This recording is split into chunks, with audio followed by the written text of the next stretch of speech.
Olá, meus queridos irmãos, a graça e a paz, sejam bem-vindos a mais um estudo da obra do Jeremiah Burroughs, A Rara Joia do Contentamento Cristão. Nós estamos no capítulo 2 e hoje nós vamos ver, deixa eu ver se aqui é o seguinte, isso, capítulo 2, o mistério do contentamento. Nós vamos ver a seção 7 e a seção 8. Então, só para lembrar, o nosso texto base aqui desses sermões que esse homem de Deus trouxe esses ensinamentos ali, essas pregações, né? Fantásticas. Interessante que uma coisa que me chama a atenção, você lê o livro, parece que foi igual nós entendemos hoje, né? Uma reunião de estudo bíblico, mas não, são sermões que ele pregava aos domingos. Então você vê que os sermões dos puritanos, né? Os Covenanters também, é cheio de doutrina. Que a Bíblia, ela inala a doutrina, onde você, cada texto, cada versículo, cada palavra, né, as proposições bíblicas tem doutrina.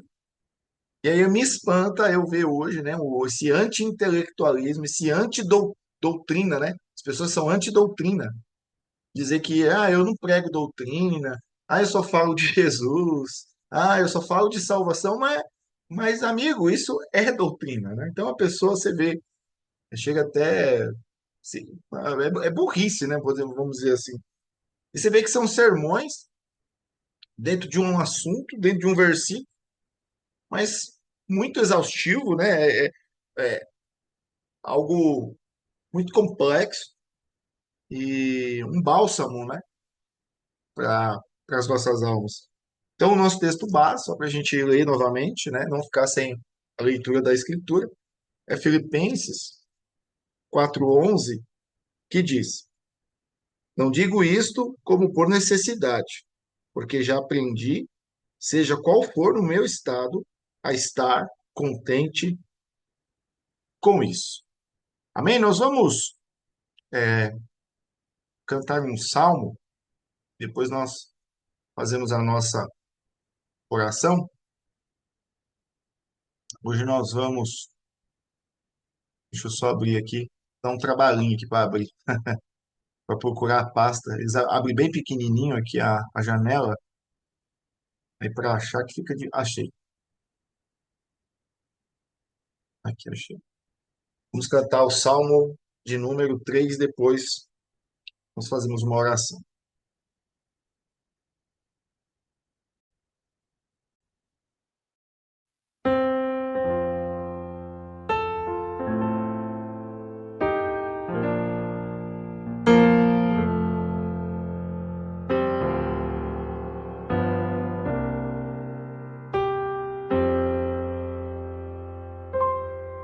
Senhor, como aumentam contra mim os opositores meus, são muitos que proferem contra mim, nem Deus o salvará.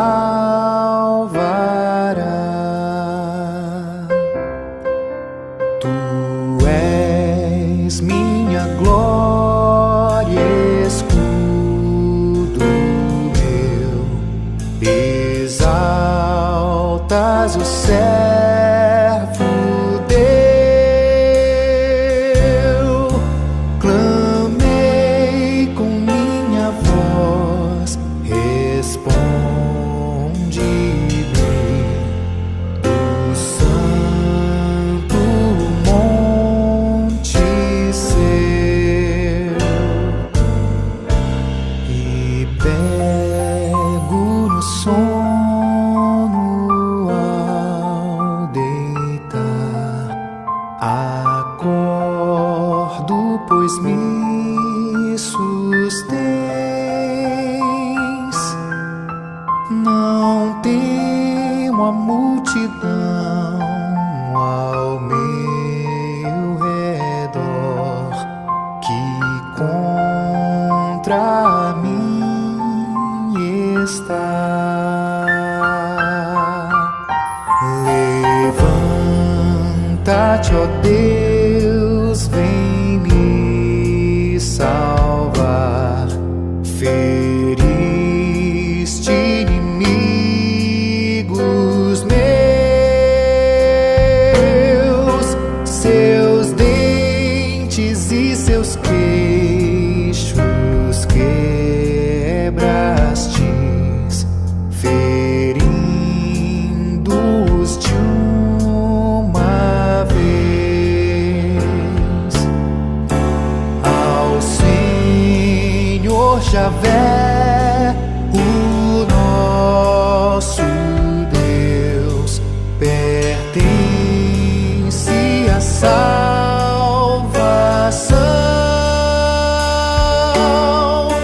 a bênção divinal esteja, pois, no povo teu, Senhor.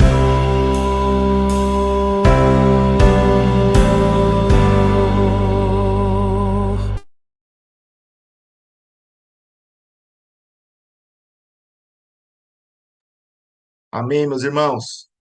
Vamos então orar ao Senhor.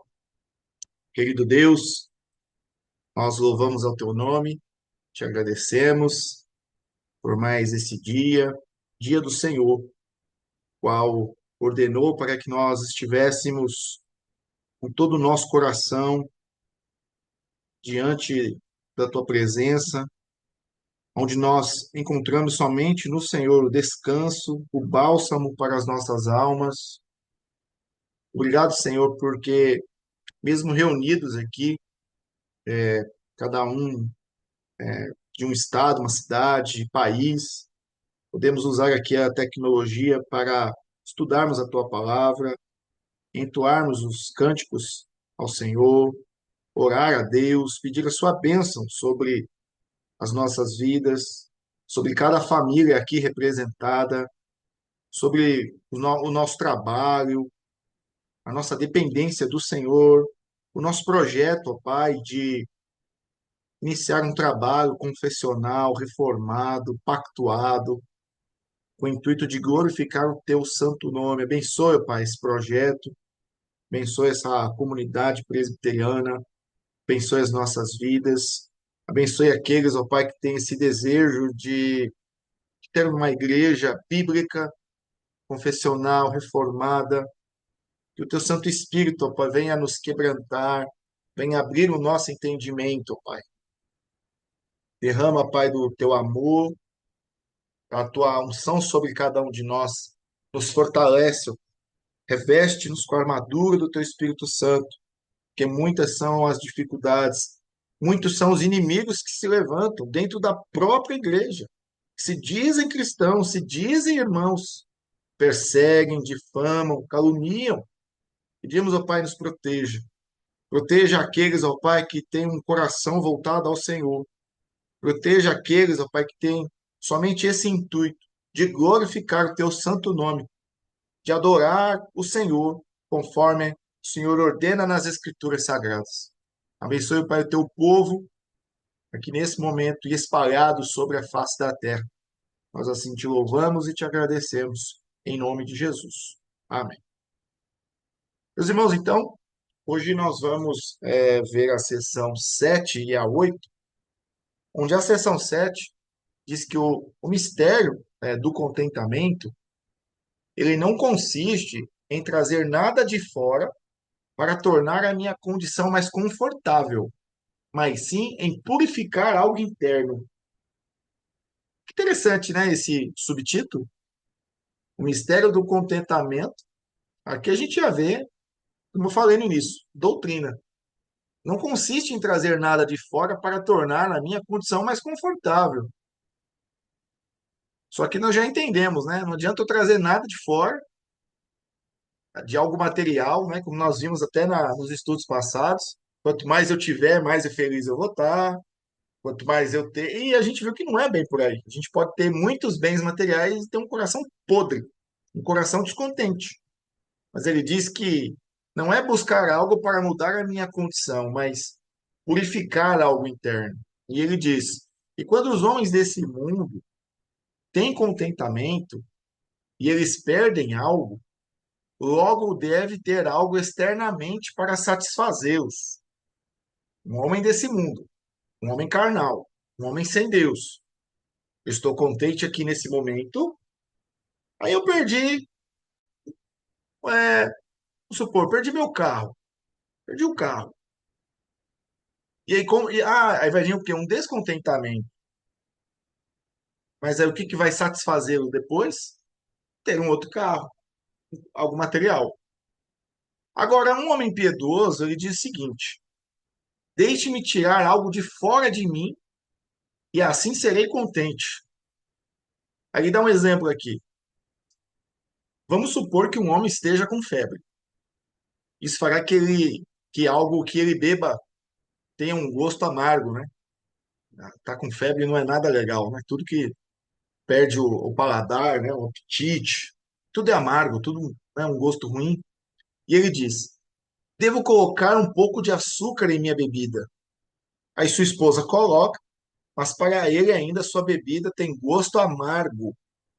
Por quê? Pois o amargor vem do temperamento colérico dele, que é algo interno.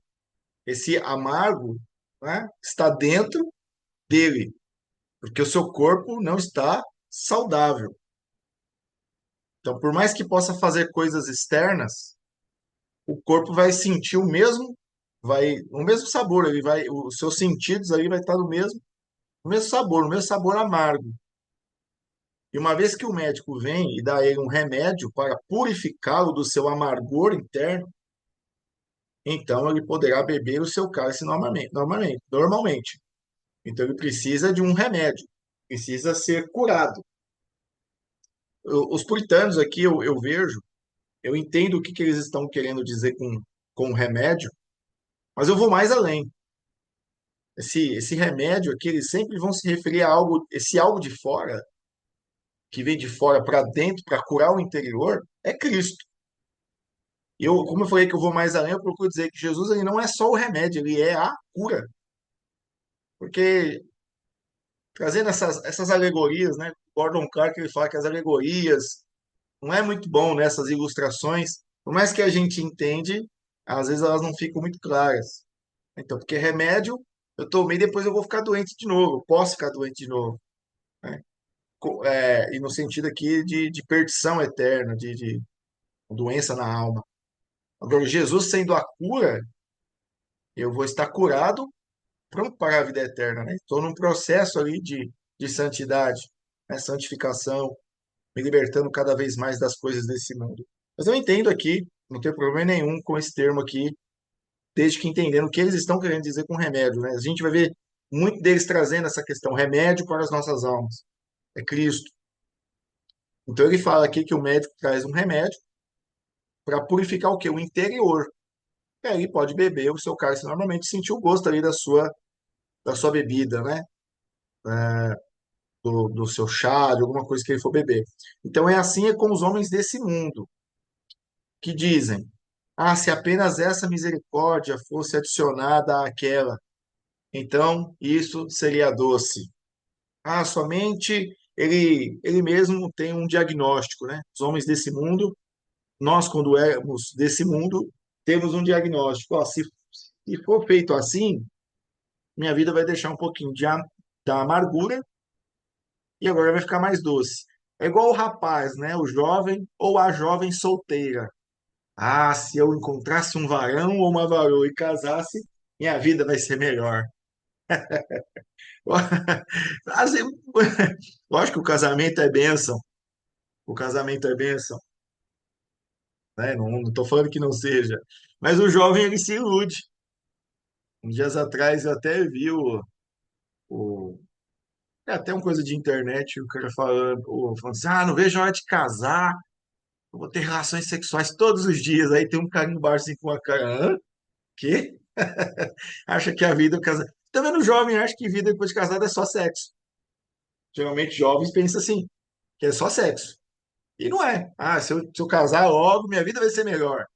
Pode até ser, mas não é só isso, né? Não é só isso. Ó, mas até se Deus adicionasse 2 colheres de açúcar, o Burroughs fala, ainda assim isso seria amargo. E pudesse casar, ter um ótimo emprego, ainda sua vida ser amarga, não ter vida nenhuma, não ter alegria, e ainda caminhar para o inferno, ainda caminhar para a condenação. Então, o caminho do contentamento é purificar os seus desejos e humores amargos. Olha aí, ó, que frase legal.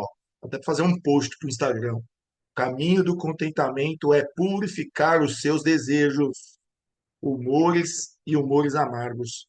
Tiago 4,1 diz: De onde vêm as guerras e pelejas entre vós?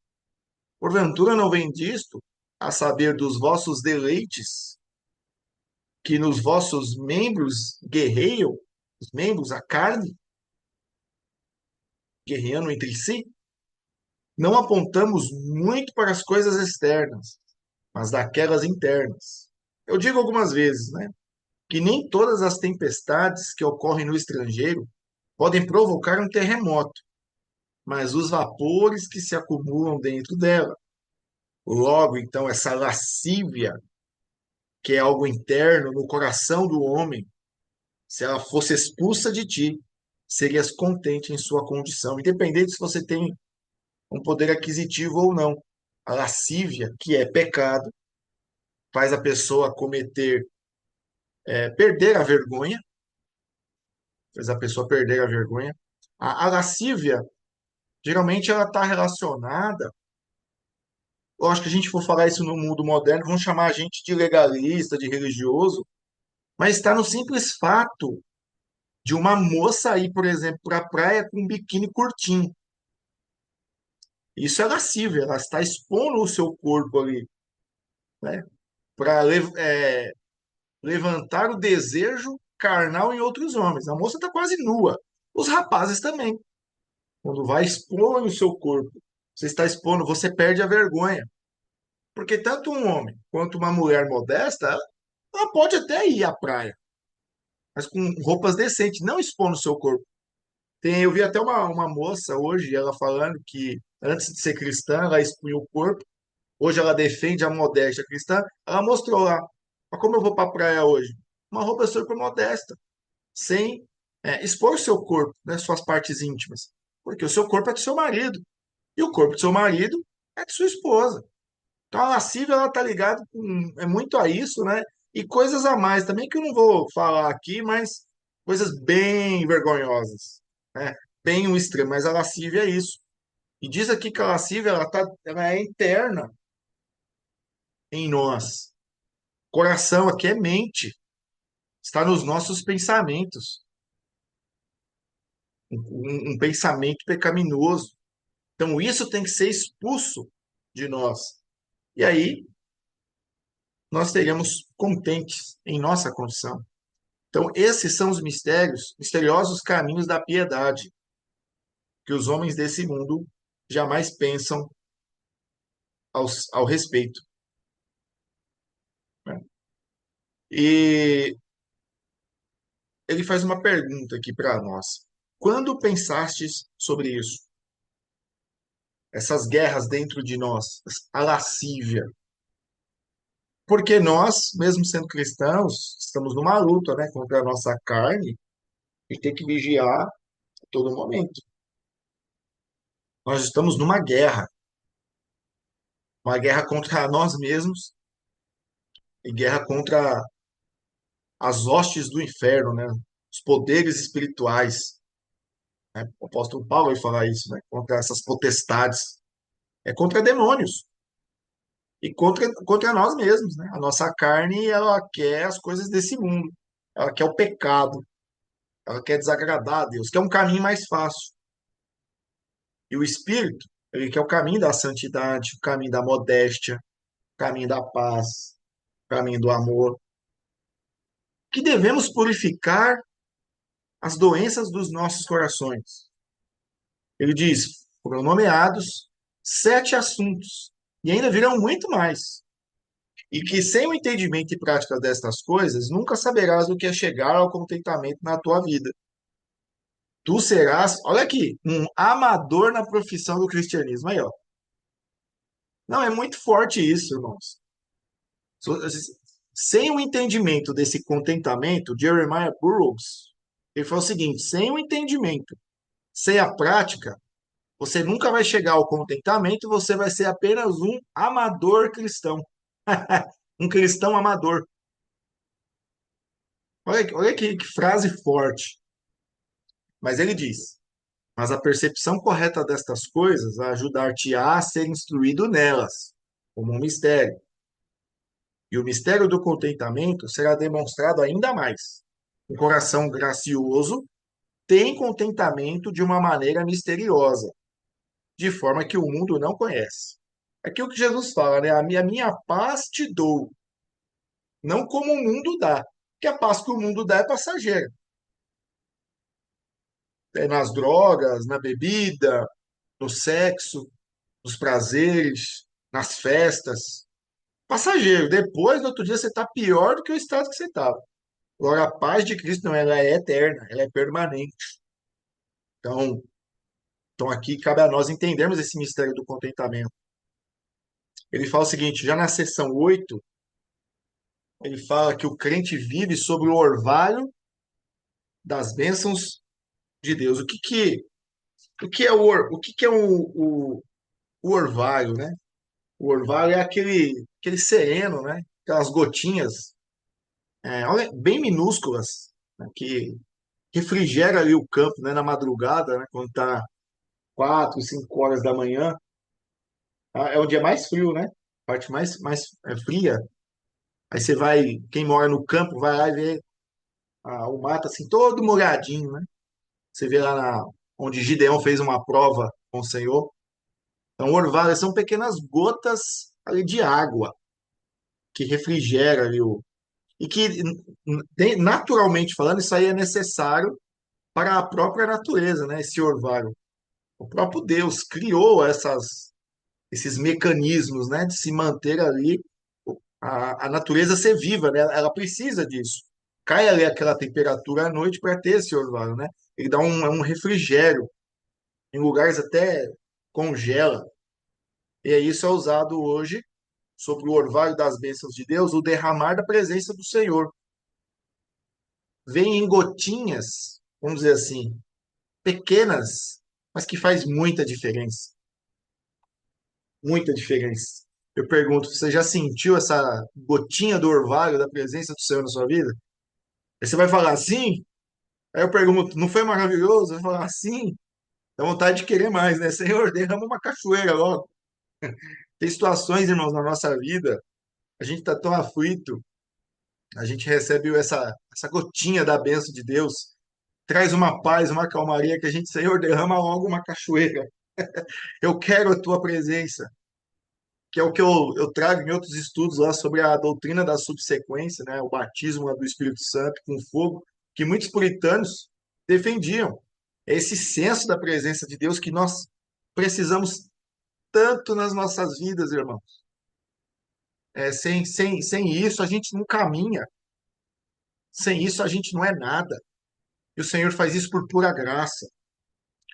O Burroughs diz o seguinte, que Adrian Június, ele usa o ditado de um gafanhoto para descrever um homem contente. E diz que tem este lema: estou contente com o que tenho e espero o melhor. Um gafanhoto conduz e salta para cima e para baixo, ele vive no orvalho. Ele não vive na grama. Interessante, é verdade, né? Ele não vive na grama, como outros insetos fazem. Não sabemos o que comem. Outros insetos, que são tão pequenos como os gafanhotos, se alimentam de sementes, pequenas moscas e coisas do tipo. Mas não sabemos de que os gafanhotos se alimentam. Do mesmo jeito, o cristão pega o seu alimento de onde o mundo desconhece. Ele se alimenta secretamente do orvalho da bênção de Deus. Só aqui trazer um ponto, claro, né? A gente tem que entender aqui dentro do contexto do Burroughs, né? Aí alguém pode falar assim, mas a gente sabe que os gafanhotos se alimentam, né? Óbvio, a gente sabe. Ele se alimenta também de folhas, né? De folhas. Tem gafanhotos, né, como o louva-a-Deus, que se alimenta até de outros insetos. Claro, no tempo dele aqui não tinha tanto esse desenvolvimento da natureza, tá? Então por isso que ele está usando essa expressão aqui, tá? Só para a gente contextualizar. Às vezes a pessoa vem, não, mas só para a gente entender, tá, irmãos? Fazendo aqui uma nota. Então ele diz que é a mesma coisa o cristão, ele pega o seu alimento de onde o mundo desconhece. Ele se alimenta secretamente do orvalho da bênção de Deus. Às vezes aqui eu pergunto para minha esposa, pergunto para ela assim, amor, como que você consegue, meu? Tanta coisa, tanta responsabilidade, né? Tantos afazeres. E ela fala, é Deus, é a graça de Deus. Às vezes nem eu sei como eu consigo fazer tantas coisas, gravar aulas, ler livros, estar com a mente aguçada em determinados assuntos, né? Estar bem preparado para determinadas coisas. É a graça de Deus, irmãos. É esse orvalho que nós, como cristãos, nós dependemos a todo momento. Deus sempre manifesta a sua graça, essas gotas, esse orvalho sobre nós. Uma pessoa pobre, que tem senão um pouco de graça, vive uma vida contente mais do que o seu vizinho rico que tem um salário alto. Verdade. E nós julgamos como sendo algo tão ordinário, mas por mais que tenham pouco, eles têm o segredo da bênção de Deus. E nisso, que não pode ser expressada por ninguém mais. Ele é pobre, mas ele tem a bênção de Deus. Ele vive mais contente que o seu vizinho rico. Ele encontra a solução para tudo em Deus. E às vezes o vizinho rico procura as coisas nessa vida, no dinheiro. Claro, também tem pessoas pobres e vivem uma vida pobre e uma vida descontente. E pessoas ricas com uma vida contente, porque o seu contentamento não está nas riquezas, está também no Senhor, né? E se for falar com eles, né? E é só quem tem isso, quem tem esse contentamento, que sabe o que se passa. É algo muito privado, é algo muito particular. É o que eu sempre falo aqui para os meus alunos. Nós devemos viver um cristianismo experimental, experimentar Cristo, se deliciar em Cristo. E isso é algo particular, é uma experiência sua. Não tem como você ter uma experiência com Cristo e passar isso como algo doutrinário para outro, não. Ela vai viver a dela e você vai viver a tua. Ele pergunta: se fores falar com eles e questionares, como podes viver de maneira tão feliz, né, sendo pobre e contente? Eles não falarão sobre aquilo que possuem, mas eles encontram uma doçura naquilo que gostam de fazer e sabem por experiência que eles jamais tiveram essa doçura anteriormente. Jamais tiveram. E apesar de terem tido uma abundância em riquezas no passado, eles sabem que não tinham essa doçura no presente. Mas como isso acontece, eles não conseguirão descrever.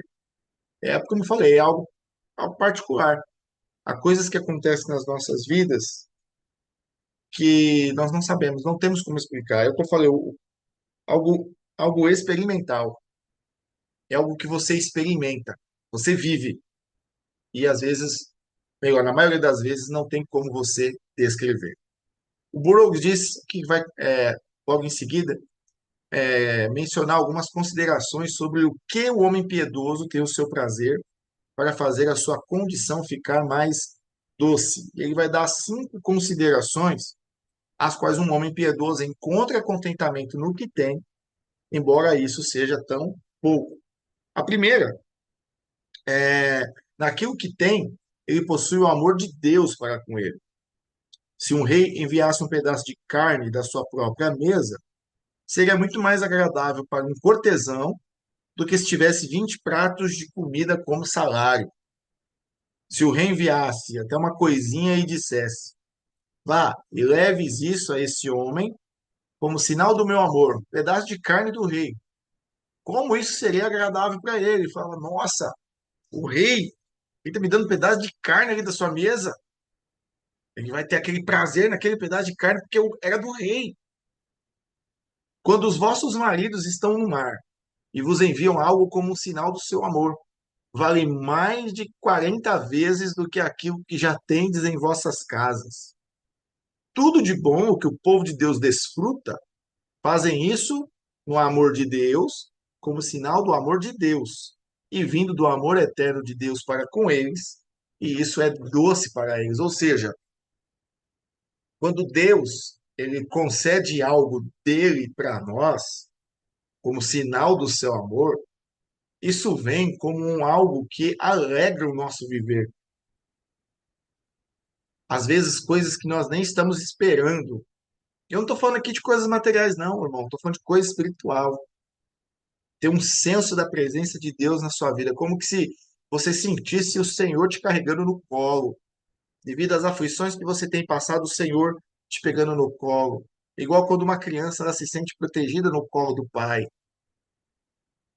Eu pego aqui um exemplo, eu vejo os meus sobrinhos que são bebês, eles estão assim com a gente, quando o pai deles chega, nossa, os meninos ficam no alvoroço e quer porque quer. E os dois são gêmeos, né? Os dois querem pro colo do pai. Se um vê que o pai pegou, o outro pode estar no colo da tia ou da mãe, quer ir pro colo do pai, ou seja, se sente seguro, se sente ali protegido e ali fica tranquilo, né? Então é assim, e isso deve ser agradável para nós, né? Receber algo de Deus muitas vezes quando nós não esperamos. E isso tem que ser doce para nós, uma alegria indizível, como diz o Martin Lloyd Jones. Segundo, aquilo que eles têm é santificado para o bem deles. Tudo que você tem é santificado para o seu próprio bem. Ele diz o seguinte, que outros homens têm aqueles que gostam no caminho da providência comum. O que seria a providência comum, né? Eles acordam cedo, pega aqui um homem carnal, uma lei natural, estabelecida pelo próprio Senhor.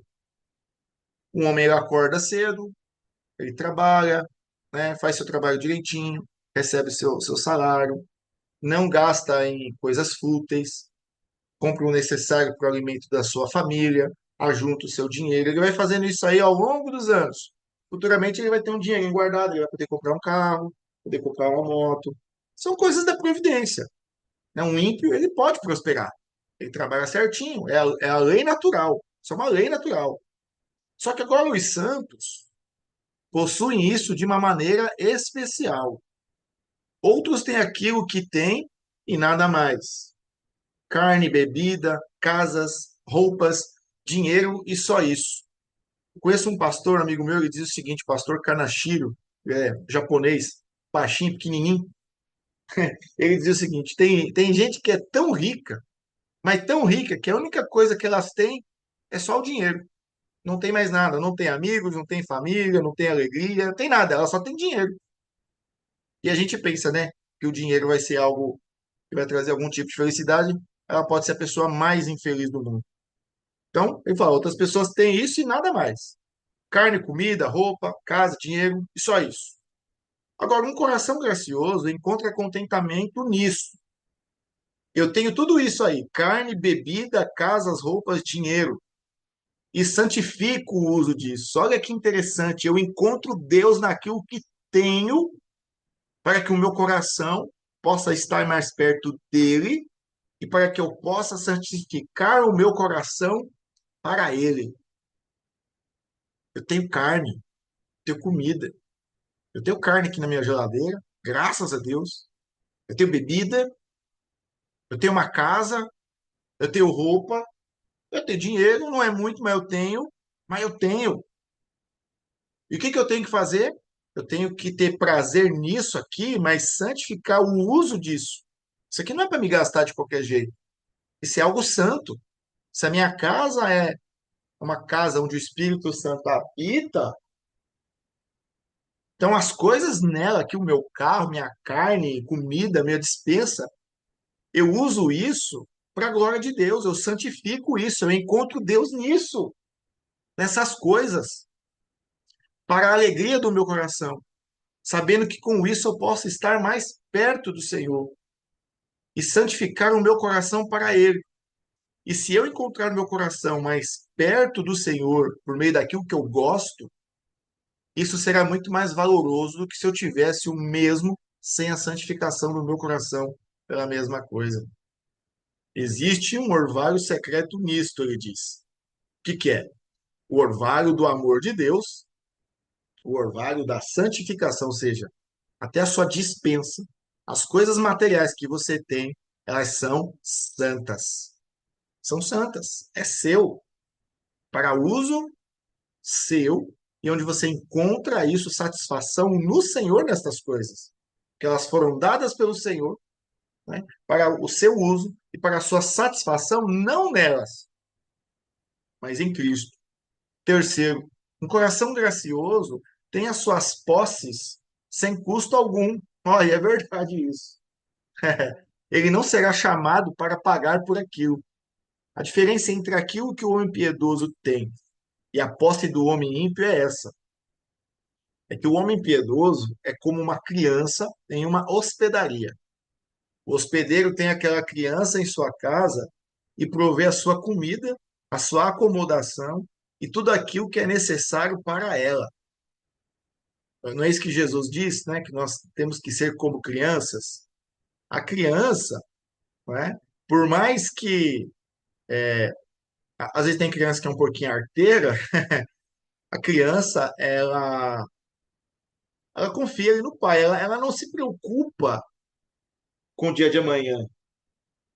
Ela sabe que vai ter, que o pai e a mãe vai pôr comida para ela. Ela chega, pai, tô com fome. Mãe, tô com fome. Eu tinha uma aluninha, a gente morria de rir, que ela, mãe, tô com fome. Ah, não quero isso, eu quero comida. Na, na frente de todo mundo, eu tô com fome. Ela vai recorrer a quem? Aos pais, né? Então ela sabe. Ela não é igual a gente adulto que sabe que tem que trabalhar, tem outras responsabilidades. Então, quando Jesus fala que sejamos igual crianças, é isso, né? É saber que tem alguém que traz para a gente. As coisas desse mundo que Deus nos dá só faz sentido com Deus. Ele nos traz sentido em nossas vidas. Amém, meu irmão? Isso mesmo. Agora, o estranho que chega, aqui na mesma coisa, na hospedaria, tem seu jantar e ceia fornecidos pelo dono, ele tem que pagar por tudo aquilo. Ele paga tudo. Pode ser que a riqueza da criança seja menor que a do desconhecido. Ele pede para cozinhar, torrar e fritar, mas ele paga por tudo aquilo.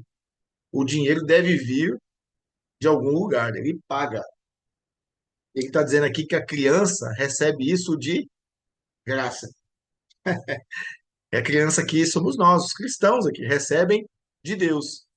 Ele diz que justamente assim, muitos do povo de Deus não têm muitas riquezas, mas Deus, como Pai da providência, e é de graça, eles não pagam por aquilo que têm. Isso é pago anteriormente, ou seja, já foi pago lá por Cristo tudo.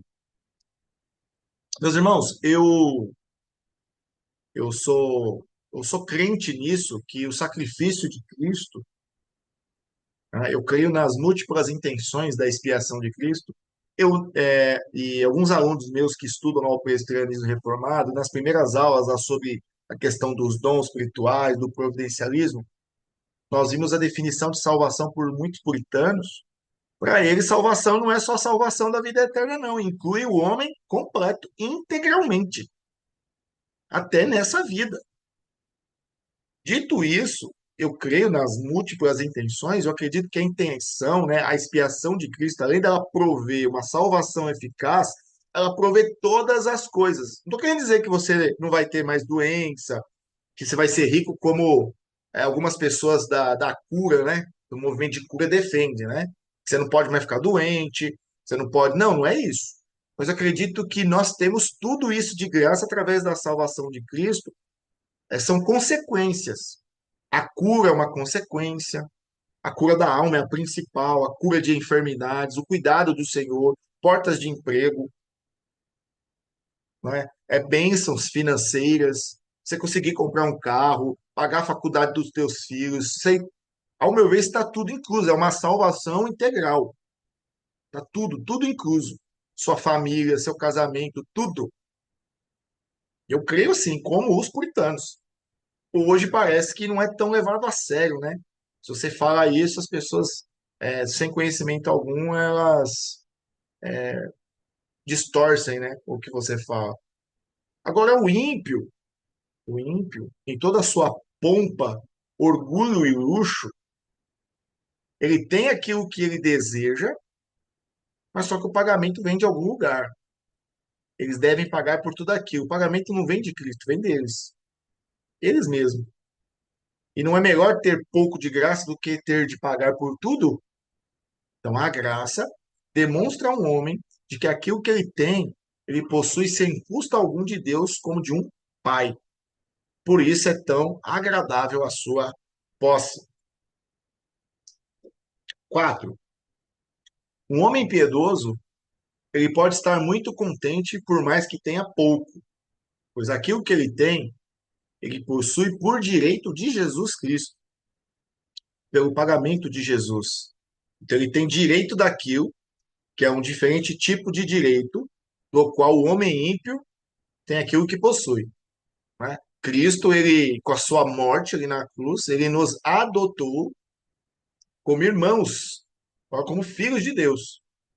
Então, nós passamos a ser co-herdeiros. É isso que o apóstolo Paulo fala, co-herdeiros.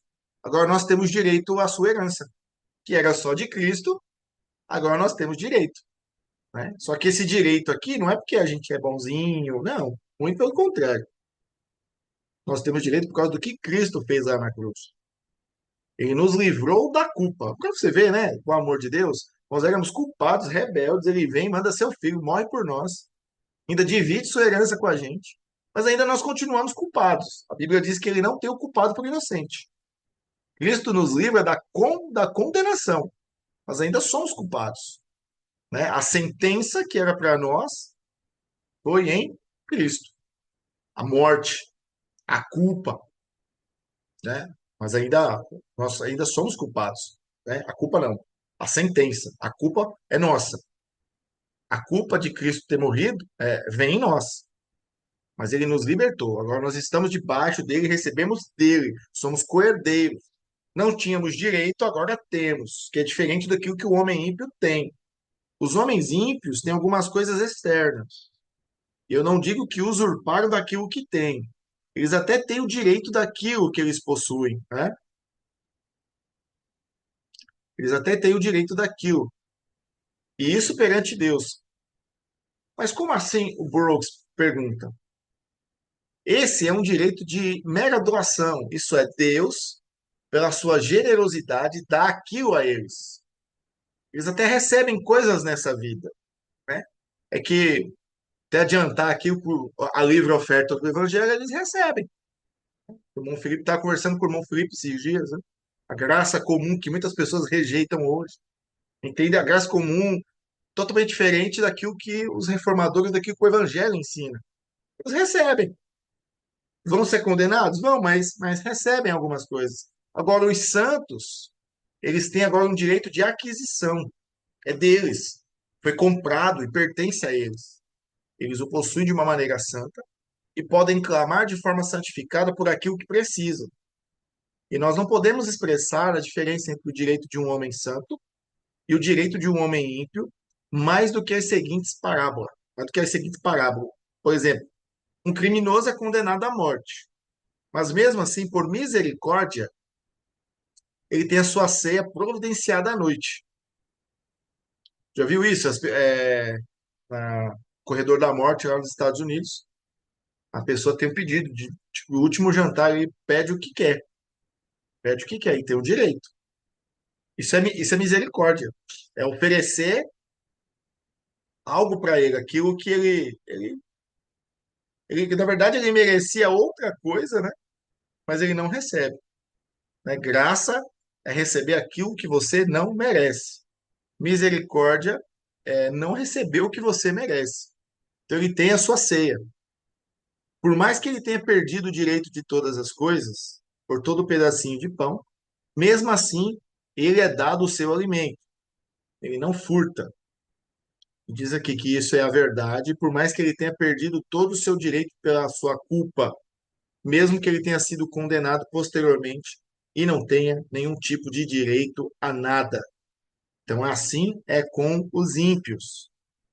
Eles perderam todo o seu direito dos confortos deste mundo.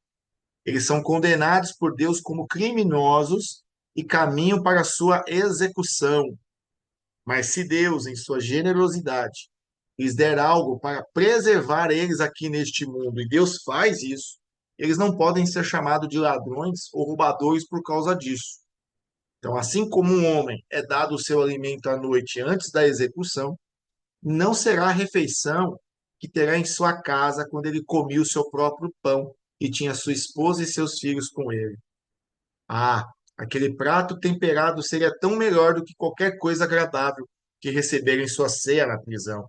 Está indo para a execução, para a morte, mesmo recebendo coisas dessa vida. Mas um filho de Deus, ele não tem direito por uma mera doação.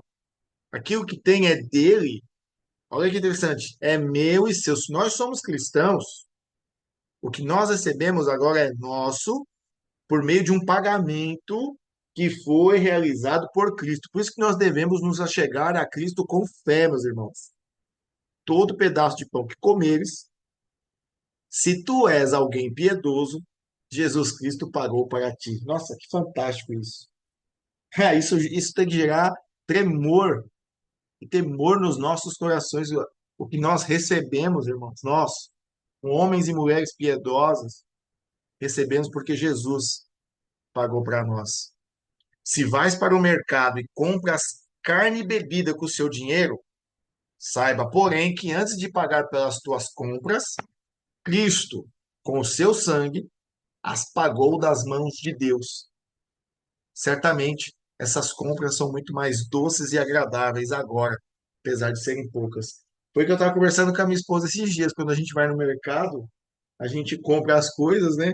Eu falo assim, irmãos, é graça de Deus, porque a gente vai, compra as coisas necessárias, né? Para casa, para semana, a gente vai toda semana. Aí geralmente vai passar o final de semana, vamos comprar alguma uma comidinha diferente, né? Compra um salgadinho, foge um pouquinho da dieta, né? Chocolate, essas coisas assim, não é para nós. Aí minha esposa até falou assim: não, a gente trabalha, né? A gente merece por causa de que Cristo fez por nós. Só que então a gente tem hoje esse direito, né? De poder desfrutar, não por causa de nós, né? Por causa de Cristo. Então, quando a gente vai no mercado, a gente compra e paga tão pouco e traz tantas coisas, né? E apesar das coisas estarem caras no mercado, né? Isso é muito real. A gente gasta ali 300, R$ 400 e traz tanta coisa e passa a semana tão bem, né? Passa a semana, o final de semana tão maravilhoso, que é isso aqui, ó, uma resposta aqui que a gente estava conversando esses dias. Jesus, ele comprou para mim, para minha família e para você também. Cinco, também existe outra coisa que demonstra a doçura naquilo que é pouco que os santos têm, pelo qual eles chegam a ter um contentamento e onde os outros não conseguem ter. O que que é? O pouco que eles têm é senão a moedinha mais valiosa. O que que é essa moedinha mais valiosa aqui? Deixa eu só olhar aqui na nota de rodapé. É um pequeno investimento que garante que o resto venha daquilo depois. Por quê? Pois toda a glória é reservada para eles. Eles é dado por Deus como precursora dessas misericórdias eternas que o Senhor pretende para eles. Agora, se um homem tem apenas 12 centavos dado a ele por uma grande recompensa, por uma possessão que ele terá futuramente, isso não seria melhor do que se ele recebesse 40 libras? Então, assim, Urogs diz que é todo o conforto que os santos têm neste mundo, como uma grande recompensa daquelas eternas misericórdias que o Senhor providenciou para eles, para cada um de nós. Justamente também é toda a aflição que o ímpio tem aqui é senão o começo dos sofrimentos, percursora de todos os eternos sofrimentos que terão posteriormente no inferno. Assim como todo conforto que eu e você temos é um percursor de todas as eternas misericórdias que vamos receber de Deus no céu. E não apenas as consolações de Deus são percursoras dos confortos eternos que nós teremos na eternidade. Mas quando nos sentarmos à mesa e você se alegra com a tua esposa, filhos e amigos, tu poderás olhar para todos aqueles também como percursores, sim, da própria grande recompensa da vida eterna para ti. Agora, se isso é assim, não é de se maravilhar que um cristão é contente, mas isso continua sendo um mistério para os ímpios, né? Os ímpios não entendem isso. E eu tenho o que tenho pelo amor de Deus, e eu tenho isso santificado para mim por Deus. E eu tenho isso sem custo algum de Deus, pago pelo sangue de Jesus Cristo. E eu tenho como um precursor daquelas eternas misericórdias reservadas para mim, o que nós desfrutamos aqui, né? E nisso a minha alma se alegra. O que nós desfrutamos desse orvalho de Deus é um precursor daquilo que virá. E aqui está o segredo do orvalho da bondade de Deus e a bênção dele em nossa condição que outros não têm. E, e por fim,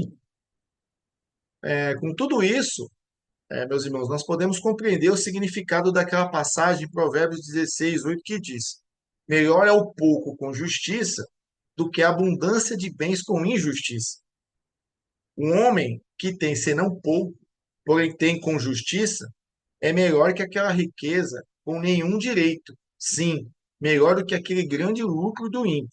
Assim, também é dito em outra passagem, em Provérbios 16:5. E esta aqui foi outra lição do contentamento cristão, meus irmãos. O mistério nisso é o orvalho de Deus, né? O orvalho que o crente vive, né? O orvalho da bênção de Deus em tudo aquilo que ele tem o seu prazer. E louvado seja o nome do Senhor por isso.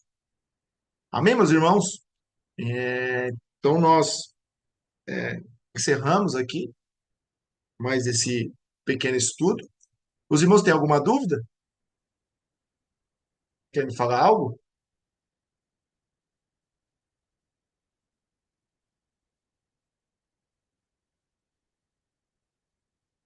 Ninguém? Vamos orar então. E aí eu já encerro aí, a gente conversa depois. Deixa eu ver aqui, tem umas mensagens aqui. Bênção, bom demais, professor. Amém, Mateus. Amém, Fabiano. Mais outra mensagem? Nenhuma dúvida. Amém. Vamos orar então. Senhor Deus, obrigado por esse estudo maravilhoso que vem de encontro ao nosso coração.